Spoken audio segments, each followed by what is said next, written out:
so reliable and durable. It's right there. Strike three called on the outside corner. His stuff is moving like crazy. That fastball is coming out of his hands. It's got a little extra kick to it on the way to the plate. He gets a swing and a miss there. A new career high for Jose Berrios. He is fan 13.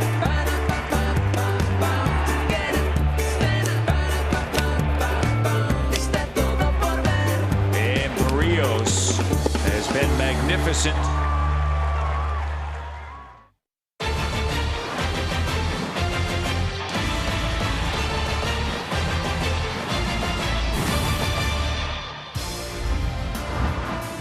Here's the scene right now at Oriole Park. It is pouring. The tarp is on the field. The weather forecast does not look very good.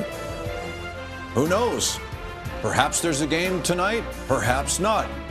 We will certainly find out in time, as Jose Berrios is scheduled to pitch against a team that just technically moved into a wild card spot about an hour ago after the Tampa Bay Rays lost a game in Milwaukee. Hey, everybody, I'm Jamie Campbell. Joe Siddle is here. Welcome to Blue Jays Central for a game we're not entirely sure is going to happen. If it does, Jose Berrios takes the hill.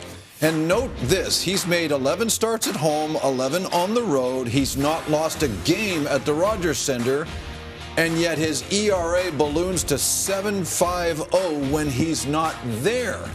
So there must be some kind of an explanation for this, Joe. I wish I could help you, Jamie. First thing I look at oftentimes, maybe the lineups that he's facing. Was he facing some tougher lineups on the road? That doesn't really pass the test at all. And he's had a number of quality starts. The problem is when he's bad, he's really bad, and he really gives up a lot, doesn't necessarily go deep into the ball games. Can it be mechanical? Sure. Are you not into your legs as much? Are you flying open with your front shoulder?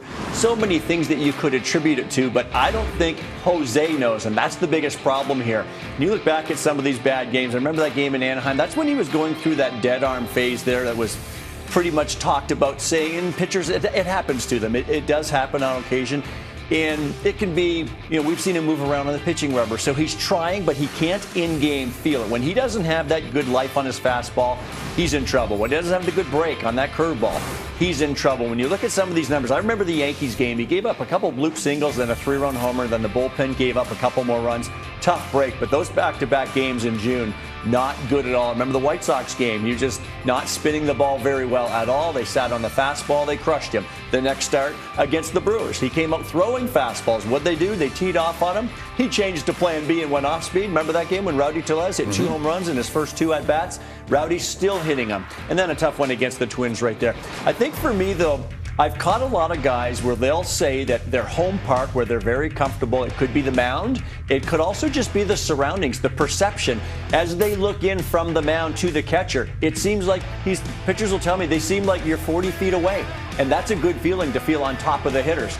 Maybe on the road, he's feeling like the catcher's 60 or 80 or more like 80 or 100 feet away. So it could just be a mental advantage that he has at home against the Rogers Center. Whatever it is, he has to overcome it to help this team on the road. What makes tonight's potential matchup really intriguing is the fact that Berrios is the only pitcher in Major League history with at least 9 career starts against the Orioles to never lose to them.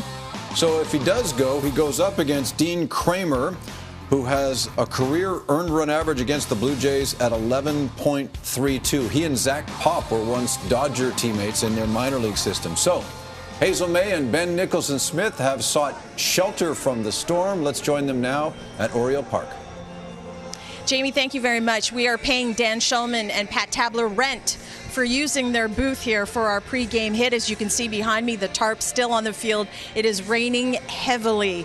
No official word on whether this one will get in, although Dan Shulman has become our resident Sportsnet meteorologist, and it does not look very good. But we will definitely keep you posted, as Blue Jays PR just texted me moments ago and said still no word. But if by a stroke of luck Jose Berrios takes the mound here at Camden Yards, we will see him try to rebound from his last outing, where he lasted just 3 2/3 innings pitched in Minnesota, which is a far cry, Ben Nicholson-Smith, from his previous outing before that, where he stymied the Tigers to the tune of just 1 earned run over 7 innings of work. His uneven season continues, Ben.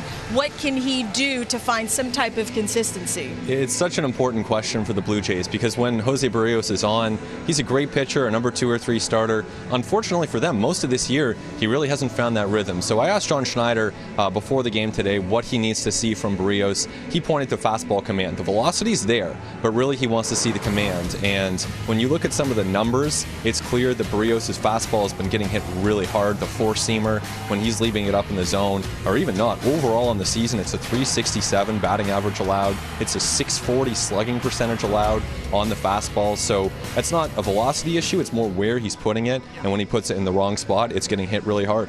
He said post-game after that last start, he was throwing strikes, but not quality strikes. He said he was leaving a lot of those pitches up in the strike zone. Speaking of up and down season, Bo Bichette is coming off a terrific series in Minnesota where he notched 7 hits, including 2 home runs. Last night, 2 homers, giving him his 7th career multi-home run game, the 2nd this season. You and I caught up with Bo Bichette there in the clubhouse. What did he tell us about what's working for him? Yeah, it's interesting because it has been an up and down season. You look at the overall numbers, and it's been a good year, not great, but he's still above average with a 105 WRC+. But, you know, he was telling us, Hazel, that he really likes to stay back on the ball, and he thinks it's his biggest strength as a hitter. Now, at the same time, he said sometimes he can do that too much and wait a little bit too much for the ball to travel.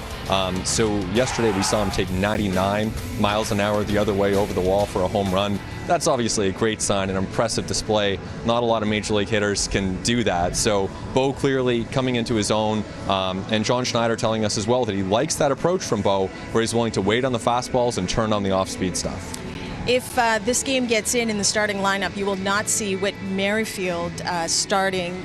Last night we saw him get lifted late in the ball game for Bradley Zimmer. John Schneider said there's nothing health-wise there. He's not injured or anything. He said that's just the way he wanted to see the defense at that point of the game. What are we learning about how Schneider is using Merrifield? It's interesting. Like I get the impression that Merrifield's going to be a guy who plays every day but doesn't necessarily play 9 innings every day. It really reminds me of the Rays, of the Giants, of the way that they have used their players. Merrifield, Schneider telling us before the game, would likely play at some point. Even though he's not in the starting lineup, they like the speed, the versatility, because he can play so many different positions. There are ways for them to get him into the lineup, so it'll be interesting to see how that progresses. And of course, when George Springer comes back, that could change a little bit. But for now, Merrifield's someone who's probably going to be in the lineup most days, even on days he doesn't start.